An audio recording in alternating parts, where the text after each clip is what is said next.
So coming up this weekend is LFA 150 Farias versus Sweeney, and this is going to be a really fun card. There's a couple of prospects on this card that you should really keep your eye on, as well as a couple of guys that I think will be on Dynamite's Contender Series with a couple of big wins on the card. So I will talk about that when we get there. I am just going to quickly run through the prelims and then get to the main card as well on this LFA card. Jackson McVeigh versus David Paulson. I believe Jackson McVeigh had an unbeaten amateur MMA career. I believe he's a grappler with a lot of submissions. He's not. Sorry, he's 6-1 as an amateur, but he is going to be fighting Devin Paulson, who just by his photo looks like a boxer. I didn't do too much research onto this one, unfortunately, obviously, but he's been submitted 3 times in his career. I think Jackson McVeigh gets another submission over him, gets a successful debut at 185. He's 6'4" as well. He's pretty big for 185, which is quite cool. And Paulson also seems to have fought at 170 in the past. So definitely a situation where I think that McVeigh is going to get the win. Just went on my laptop to catch up. What are you up to? Gary Concole versus Isaac Thompson. I like Gary Concole. He's a cool dude. I've had a very brief conversation with him as manager as well. Wanted me and him to do a video together. Unfortunately, just never really materialized, but it would have been fun. Just look at him. he's got a personality for days. He's hilarious. He's got a cool Instagram as well. I do think Gary Concole wins this one there. I thought he was going to beat David Evans, but he just ended up getting... David Evans just kind of showed him that maybe David Evans was a little bit of a higher level than Concole in that fight, to be brutally honest. But he's bounced back. He submitted Sam Hernandez, who was 3-3. He's fighting Isaac Thompson. I think he's going to get a submission over Isaac Thompson, who hasn't fought for over a year. He hasn't fought the best competition in the world. Neither has Concole, to be fair, but I do think that he is going to get a submission over Isaac Thompson on this fight here. And yeah, I think he's going to get it done. The next one is going to be Santos Verdines versus Darius Miller. Darius Miller making his professional debut. He has had an amateur career, so has Santos Verdines. The pick is Santos Verdines, but I was just going to show off. Jeez, what's going on, man? With my chest right now. So Darius Miller 4-2 amateur record is showing there, and Santos Verdines had a pretty long amateur record as well. We went 5-1. He won his pro debut by ground and pound in the first round, which is pretty cool. Darius Miller's one loss as a KO by head kick. That does happen, but I think Verdines should win. He's got the pro experience, but he also does have the better amateur record. I'm just going to be honest, I don't really know much about two fighters. Mitchell McKee, though, I do know about Mitchell McKee. This guy's a good prospect, man. No amateur career whatsoever. But 25 years old, 3-0 in LFA. Like he's got a win in Bellator. But 2-0 in LFA, not really been fighting the best guys, but he is from Killcliff FC. He's a guy that they're trying to build up, and he's fighting a 36-year-old who did just fight last month, to be fair, but he hasn't really beaten the best. I mean, dude, he beat a 5-0 guy. That's kind of crazy. I do think Mitchell McKee's going to win with his grappling, though. He just get a lot of ground and pound wins. He's a good wrestler, good grappler. I like McKee in this matchup here to take down Lukowski, who seems like he could be dangerous on the feet, but Guang Li's a good prospect as well to keep your eye on. He's 4-0, but he's 31 years old, so he's too old to be a prospect on my books. If you're over 30, you're not a prospect anymore. To me, you're a little bit too old to be that, because by the time the UFC signs, yeah, you got to spend 2 years getting to the rankings, this and that. You know what I mean? But yeah, he's beating good guys. He's fighting like LFA, fighting other promotions to try and build up his record. But Henry Huff is a guy that's not really beating the good guys, is he? I think Kwang Lee just wins. I think he's just a little bit better. Getting Kwang Lee by decision. Wu Schultz versus Dylan Budka. This is a fight I'm interested in. Dylan Budka won a fight that I didn't think he would. I picked Dylan Budka to lose against T. Cummins, and T. Cummins, I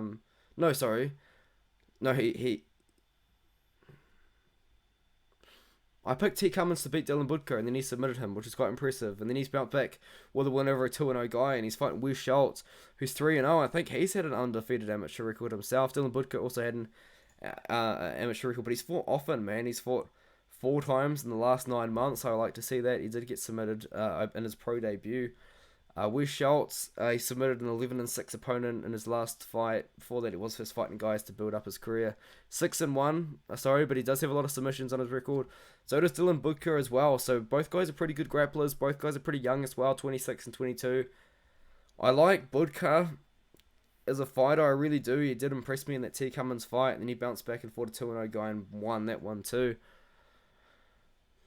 Looks like no one's picking him. Everyone's sleeping on him, man. That's crazy. I don't really know who's gonna win this one though, because I don't know anything about Schultz. I'm not confident in it. It's not a clear obvious win.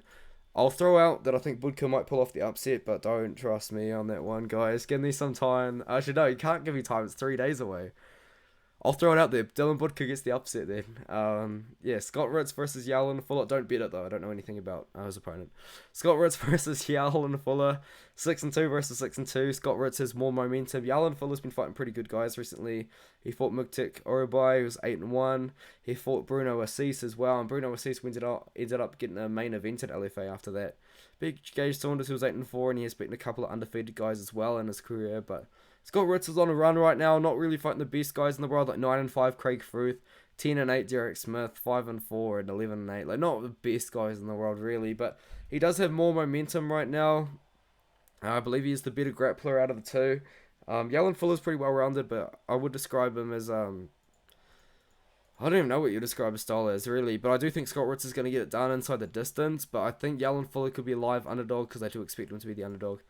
Mark Clamarco versus Miguel Sanson. This is a fight where I feel like the winner, even though Miguel Sanson's going to be so inexperienced, if he beats Mark Clamarco, he might get a Dana White's Contender Series shot. Because UFC is pretty desperate for flyweights right now. You might think that the UFC's flyweight division is really, really stacked, and it is. It is pretty good, but there's not a lot of depth, is there? You know what I mean? Outside the top 15, there's not a lot of depth, like, whatsoever. There's like 35 fighters in the flyweight division, so you know what I mean? Like, they need more fighters, and I do like Miguel Sanson. He beat Tyus White. That was a pretty good step up in competition for him. He's beaten good guys in the regional scene, 4-0, regional 4-0 pro. But Mark Lamarco has also fought really good guys as a professional, and he's got good wins. Like, he did recently lose to Yuma Horiguchi by KO, and unfortunately that loss hasn't aged too well. Like, Yuma Horiguchi lost as a -400 favorite over Topnoi Karam at Road to UFC, and then he lost recently for the LFA belt. But, yeah, since then he did bounce back. He beat Cody Davis. I think if he beats Miguel Sanson, he's also beat 4-0 Palolu Nakinuela, 5-1 Rodney Kialohi, and had 4-0 amateur record as well. Mark Luarco, just more experienced as a professional. He's beaten better guys as well. I like the experience. I like the what he brings to the table. So give me Mike Lamarco. But this is a good fight.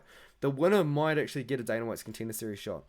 But this is one of the fights I was talking about with Dana White's Contender Series potentially being effective. If Thomas Peterson wins, I think he will go on Dana White's Contender Series. The guy he lost to is Waldo Cortez Acosta, who signed to Dana White's Contender Series, won on Dana White's Contender Series, and then he went on and won twice. I think he's actually 9-0 right now.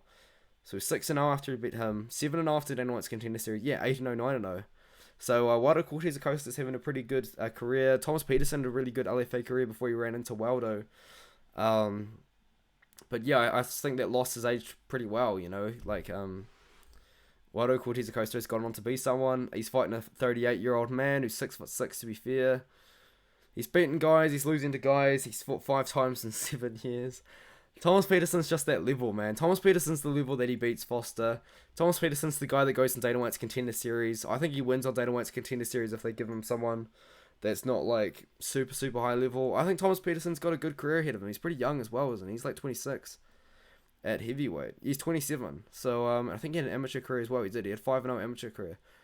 Thomas Peterson's that guy, man. He's one of those prospects you got to keep your eye on. This next one is Ari Farias versus John Sweeney. This is a good scrap. It's going to be at 135 pounds. I feel like if John Sweeney wins, he's going to be on Dana White's Contender Series. I feel like it's one of those fights, man. John Sweeney's good on the mic. He jumped on the mic at XMMA, said a bunch of random stuff, like how he's like here to take over, this and that, I'm pretty sure. And then he beat Ricardo Diaz by split decision, which is a close fights, close wins. But yeah, I like him. I like his opponent, his experience on XMMA. Dre Miley's been signed to Bellator since that win as well. Like, I like John Sweeney. I don't know if I like him in the matchup though, because Ari Farias is so good, and he's got that one loss to Marcus Bruno, but since then he submitted a couple of good guys.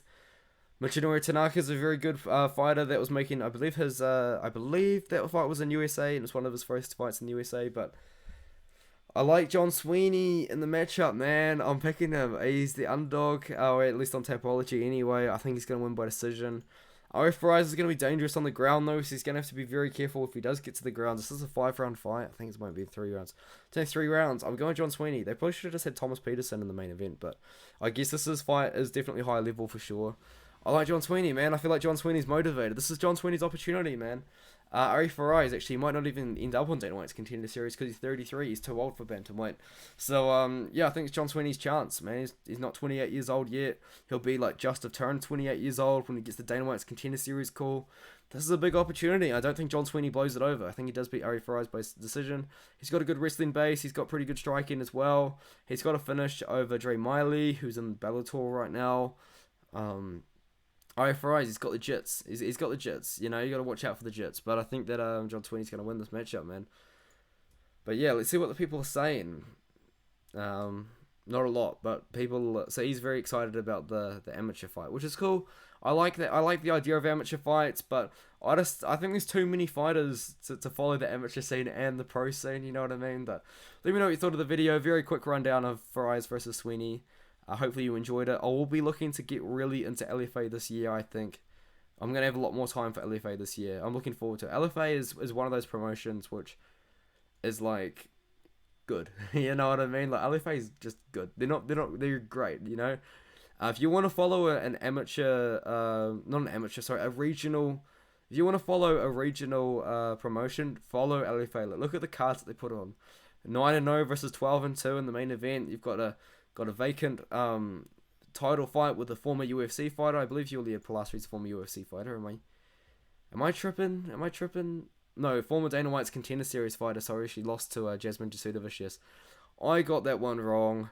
Milson Castro versus Roosevelt Roberts, former UFC fighter. This is a good fight as well between really good prospects.